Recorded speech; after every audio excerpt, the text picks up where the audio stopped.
আরে আপনি ছাড়েন ভাইয়া। আরে ও তো আর ভাই আমার সিকিউরিটির ব্যাপার আছে, আপনি চাকরি আছে, আপনি ছাড়েন। আচ্ছা আচ্ছা আমি অনুমতি এনে দিচ্ছি। আচ্ছা ও গাড়ি থেকে বের হবে না, ও গাড়ি থেকে। আমি কি করলাম কিছুই তো বুঝলাম না। চলো চলো, একজনও আমার সাথে ঢুকো না। আদালত চত্বর থেকে বের হয়ে তীব্র আতঙ্কে কাঁপতে কাঁপতে ঠিক এই কথাগুলোই বলেছিলেন ঢাকায় চলচ্চিত্রের এক সময়ের শীর্ষ নায়িকা শাবনূর। দর্শক, বাংলা চলচ্চিত্রের ইতিহাসের সবচেয়ে আলোচিত, রহস্যময় এবং অমীমাংসিত অধ্যায় চিত্রনায়ক সালমান শাহের মৃত্যুর রহস্য। দীর্ঘ ২৭ বছর পেরিয়ে গেলেও যে মৃত্যুর কিনারা আজও পুরোপুরি স্পষ্ট নয়, সেই মামলায় কি এবার ঘটে গেল সবচেয়ে বড় রাজনৈতিক ও আইনি বিস্ফোরণ? সে তার রূপ দেখায় রাখছে। সালমানকে যে হত্যা করা হয়েছে এটার প্রতিটা প্রমাণ আছে। সিআইডির হাতে ডন গ্রেফতার হওয়ার পর একের পর এক বেরিয়ে আসছে চাঞ্চল্যকর সব গোপন তথ্য। আর সেই তথ্যের সূত্র ধরেই কি আদালতের কাঠগড়ায় দাঁড়াতে হলো জনপ্রিয় অভিনেত্রী শাবনূরকে? কেন এত বছর পর তাকে পাঠানো হলো আইনি নোটিশ? আর এক মুহূর্তের জন্য গ্রেপ্তারের আতঙ্কে কেন থমকে গিয়েছিলেন খোদ শাবনূর? স্বাগত জানাচ্ছি বাংলা ভাইরাল 24-এর আজকের বিশেষ অনুসন্ধানী আয়োজনে।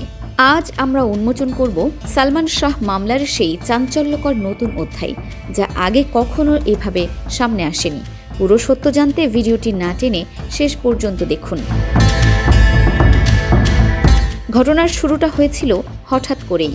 সালমান শাহের মৃত্যুর ঘটনার পর থেকেই যেসব নাম বারবার ঘুরে ফিরে আসছিল, তাদের মধ্যে অন্যতম ছিলেন খলনায়ক ডন। সম্প্রতি সিআইডির একটি বিশেষ দল গোপন তথ্যের ভিত্তিতে ডনকে আটক করে নিয়ে যায় ব্যাপক জিজ্ঞাসাবাদের জন্য। রুদ্ধদ্বার কক্ষে ঘণ্টার পর ঘণ্টা চলা সেই জিজ্ঞাসাবাদেই নাকি মোড় ঘুরে যায় পুরো তদন্তের। তদন্তকারী কর্মকর্তাদের একের পর এক ক্ষীণ প্রশ্নের মুখে ভেঙে পড়েন ডন। আর সেখানেই তিনি এমন কিছু চাঞ্চল্যকর তথ্য ও নাম ফাঁস করেন, যা সরাসরি গিয়ে আঘাত করে বাংলা চলচ্চিত্রের তৎকালীন আরেক শীর্ষ তারকার ওপর। ডনের দেওয়া জবানবন্দি এবং সিআইডির নিজস্ব গোপন তথ্যে উঠে আসে বেশ কিছু স্পর্শকাতর ক্লু ও আলামত।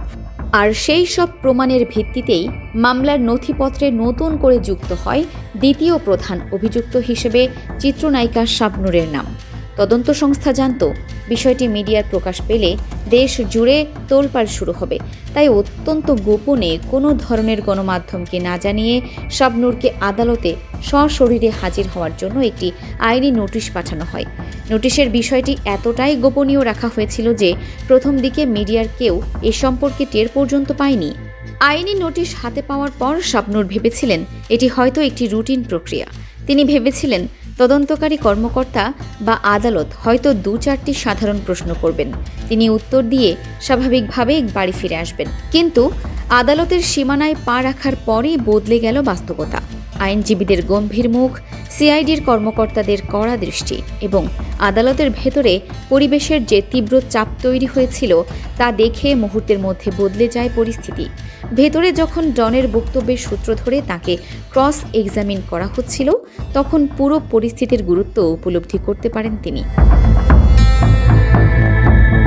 উপস্থিত একাধিক প্রত্যক্ষদর্শীর মতে ভেতরে থাকা অবস্থায় শাবনূর এতটাই নার্ভাস ও আতঙ্কিত হয়ে পড়েছিলেন যে এক পর্যায়ে তিনি ভেবেছিলেন হয়তো এই আদালত থেকেই সরাসরি তাকে গ্রেফতার করে পুলিশ হেফাজতে নিয়ে যাওয়া হবে। সেই মুহূর্তে নিজের সব জনপ্রিয়তার আড়ালে লুকিয়ে থাকা একজন মানুষের আতঙ্ক ফুটে উঠেছিল তার চেহারায়। দীর্ঘ জেরার পর আদালত থেকে সাময়িকভাবে বের হয়ে আসার অনুমতি পেলেও সেই কয়েক ঘন্টার মানসিক চাপ তার পুরো জীবনকে নাড়িয়ে দেওয়ার জন্য যথেষ্ট ছিল। বেরিয়ে আসার সময় তার মুখে শুধুই ছিল বিভ্রান্তি আর ভয়ের ছাপ। কি করলাম বুঝলাম না, চলো চলো কেউ ঢুকো না আমার সাথে। আদালত থেকে কোনো মতে নিজের গাড়িতে উঠে দ্রুত স্থান ত্যাগ করলেও ঘরে ফিরে আর চুপ থাকতে পারেননি শাবনূর। তার বিরুদ্ধে ওঠা সমস্ত অভিযোগ এবং মামলার এই নতুন মোড় নিয়ে তিনি সরাসরি সামাজিক মাধ্যমে লাইভে আসেন সাধারণ দর্শক ও ভক্তদের উদ্দেশ্যে। লাইভে এসে অত্যন্ত আবেগাপ্লুত কণ্ঠে নিজের নির্দোষ দাবি করে শাবনূর বলেন, আমাকে অকারণেই এই ঘটনার সাথে জড়িয়ে ফাঁসানো হচ্ছে। আমাদের মধ্যে কোনো খারাপ সম্পর্ক ছিল না। সালমান শাহ আমাকে ছোট বোনের মতো দেখত, কিন্তু সামিরা আমাকে অকারণে সবসময় সন্দেহ করত। শাবনূর দর্শকদের উদ্দেশ্যে পুরনো স্মৃতি টেনে বলেন, এত ভালো একটা ছেলে ছিল, ওর কোনো নিজের বোন ছিল না, তাই ও আমাকে ছোট বোনের মতোই আগলে রাখত। অনেকেই হয়তো ভেতরের এই সত্যিটা জানে না। বয়সে ও আমার চেয়ে সিনিয়র ছিল, আর আমাকে ও আদর করে ডাকতো ইপিটি বা পিচ্চি।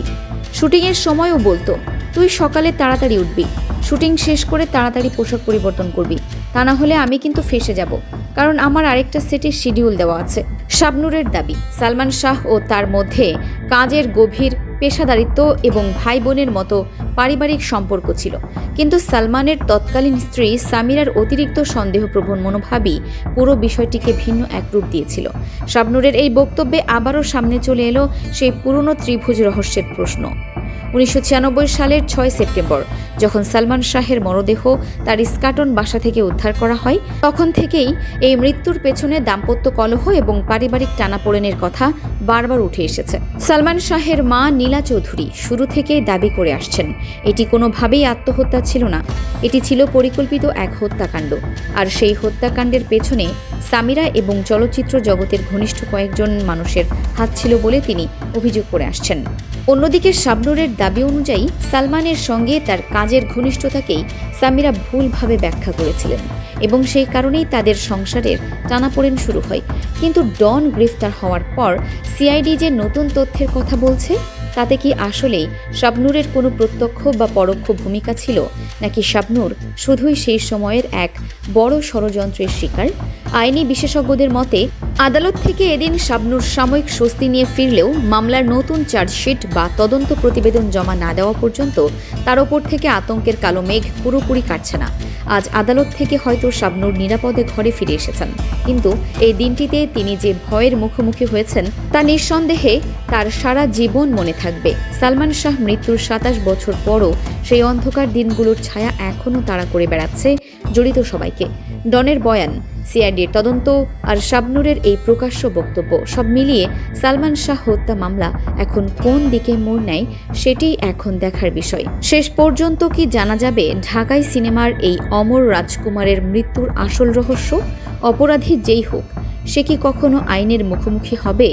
দর্শক, সালমান শাহের মৃত্যু ও শাবনূরের এই বক্তব্য নিয়ে আপনার কি মতামত? আপনি কি মনে করেন সালমান শাহ সত্যি হত্যাকাণ্ডের শিকার হয়েছিলেন?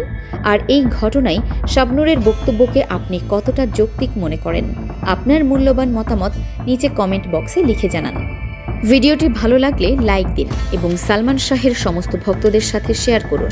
বিনোদন জগতের ভেতরের সব তথ্য এবং এক্সক্লুসিভ সংবাদ পেতে বাংলা ভাইরাল 24 চ্যানেলটি এখনই সাবস্ক্রাইব করে পাশে থাকা বেল আইকনটি অন করে রাখুন। পরবর্তী প্রতিবেদনে দেখা হবে নতুন কোনো অনুসন্ধানী তথ্য নিয়ে। ততক্ষণ পর্যন্ত সবাই ভালো থাকুন, সুস্থ থাকুন। ধন্যবাদ।